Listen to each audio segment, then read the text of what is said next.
তুমি তো জানোই বন্ধুরা, আমার ভালো ভালো সুস্বাদু খাবার খুব পছন্দ।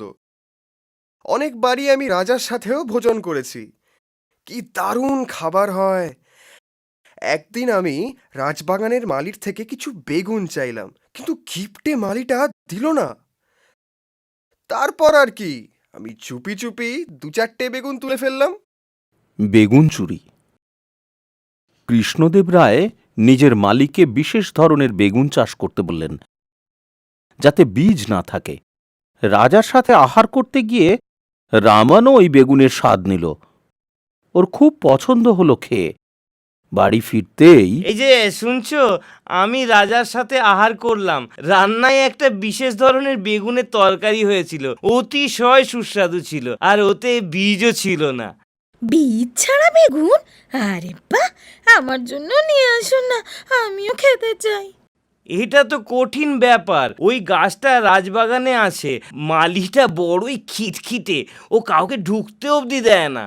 কিন্তু রামান চাইতো ওর বউকে খুশি রাখতে। ও লুকিয়ে রাজবাগানে গেল আর কিছু বেগুন পেড়ে চুপি চুপি নিয়ে এলো। রামানের বউ ওই বেগুন দিয়ে খুব স্বাদু একটা তরকারি বানালো। ওগো শুনছো, খাবার তৈরি। বাইরে ছেলেটা ঘুমোচ্ছে, ওকেও ডেকে আনো না গো।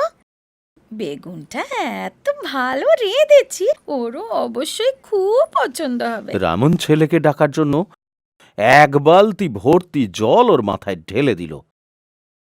ওই বৃষ্টি বৃষ্টি বৃষ্টি হচ্ছে রে। পরের দিনই রাজার কাছে বাগানে চুরির খবর এলো। রাজার সন্দেহ রামনের ওপর পড়ল।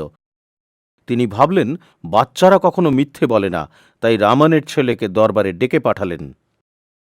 বাবা, কাল আহারে তুমি বেগুনের তরকারি খেয়েছিলে, তাই না? আজ্ঞে মহারাজ, খুবই সুস্বাদু ছিল। আচ্ছা, কাল তুমি কখন খেয়েছিলে?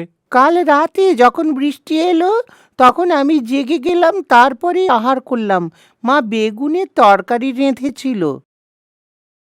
কিন্তু আগের রাতে বৃষ্টি হয়নি, তাই রামানের উপর থেকে রাজার সন্দেহ দূর হল।